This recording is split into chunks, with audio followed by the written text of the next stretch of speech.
So this question is of divisional transfer pricing. So will talk about this question. इस question को मैं read करने में time waste नहीं करूँगी, रैदर मैं आपको समरी से समझा दूँगी. आप रीड करोगे तो आपको भी समझ जाएगा इंटरनेशनल ट्रांसफ़र का ये बात क्या है. ठीक है. सो ABC लिमिटेड है इसका 2 डिविजन्स है, एक जापान में, एक आपका UK में. ठीक. अब जापान वाले का कॉस्ट बोला है, रॉ इमरल्ड है. इस मतलब ये रॉ इमरल्ड मतलब एक मोती समझ लीजिए आप. एक मोती है जो कि यूनाइटेड किंगडम को लगता है एक नेकलेस बनाने में, कैरेट बनाने में. एक मतलब 2 मोती लगता है एक पीस कैरेट के लिए. ठीक है, ये आप समझ जाइए. ठीक है. और इसको ये लगता है तो ट्रांसफरर रहेगा जापान और UK रहेगा ट्रांसफरी. ठीक. तो इसमें क्या दिया हुआ है इन्फॉर्मेशन हम लोग को ऑलरेडी दिया हुआ है. वेरिएबल कॉस्ट इसका 2500 येन है, फिक्स्ड कॉस्ट इसका 5000 येन है. कूल. और इसका दिया हुआ है वेरिएबल कॉस्ट 150 पाउंड, इसका दिया हुआ है फिक्स्ड कॉस्ट 350 पाउंड. और मार्केट प्राइस इसका बोल दिया 9000 पर यूनिट, और इसका बोल दिया टैक्स रेट 20%, इसका बोल दिया टैक्स रेट 30%, और सेलिंग प्राइस इसका बोल दिया 3000 पाउंड. ये हम लोग का पूरा इन्फॉर्मेशन है जो कि मैंने बस क्वेश्चन से लिखा है, मेरा कोई इनपुट नहीं है इसमें. ठीक. अब इसमें क्वेश्चन में पूछा गया है, पहला वाला अपन देखते हैं. ठीक है. पूछा गया है calculate the transfer price of 1 carat of raw emerald मतलब मोती का transferred from mining division to the processing division under 2 methods. पहले 200% ऑफ फुल कॉस्ट एंड दूसरा market price. It's very easy. Full cost तो कॉस्ट क्या है 2500 और 5000 7500 cost है. तो इसका 200% करेंगे तो हम लोग को मिल जाएगा. तो 1500 येन हम लोग का पर कैरेट है, या फिर 1 पाउंड 50 येन इक्वल्स टू 1 रुपी है.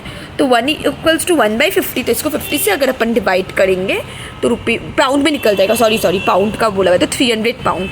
तो ये हम लोग का बहुत इजी क्वेश्चन था कॉस्ट मेथड का. अब मार्केट प्राइस में तो बोला वही है 9000. अब 9000 let me show you. Okay 9000 बोला वही था. 9000 डिवाइड बाई 50 करेंगे तो 180 पाउंड. तो ये हम लोग का पूरा मिल गया. तो ये फर्स्ट वाला क्वेश्चन का आंसर हो गया है.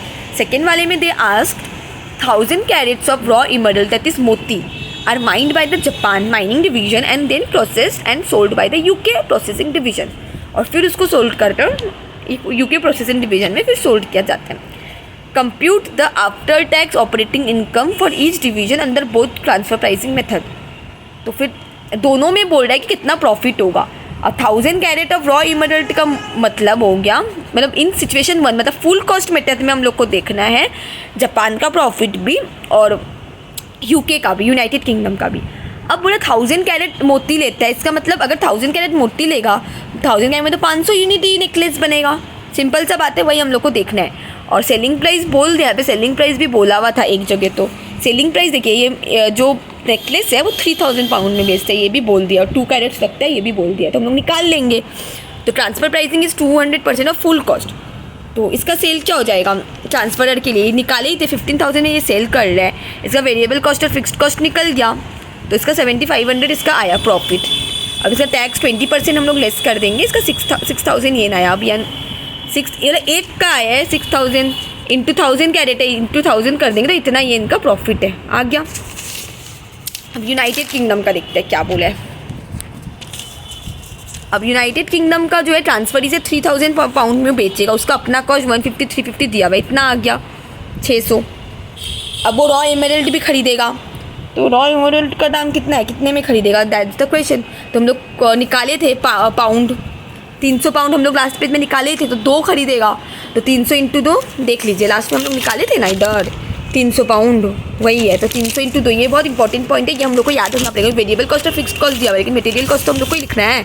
तो एमरल्ड मोती लेगा तो इसका 300 यूनिट्स 300 रुपीज़ इंटू 2 यूनिट्स लगते हैं 600. तो ये हम लोग का निकल जाएगा इधर 3000 माइनस 1900 निकल जाएगा. 1900 पाउंड. उसका टैक्स 577. तो 1330 इंटू 500 इसका इतना सारा पाउंड प्रॉफिट. अब 1 येन में है, 1 पाउंड में है.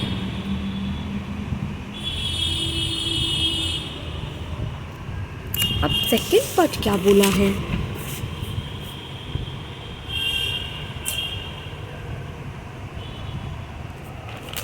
अंदर both the transfer pricing method.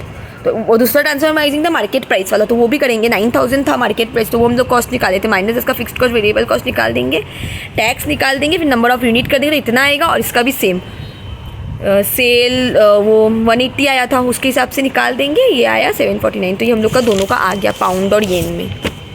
Simple था, बस इतना सा ही हम लोग को करना था. फिर तो इन लोग कन्वर्ट भी नहीं किया. तो डन. Thank you.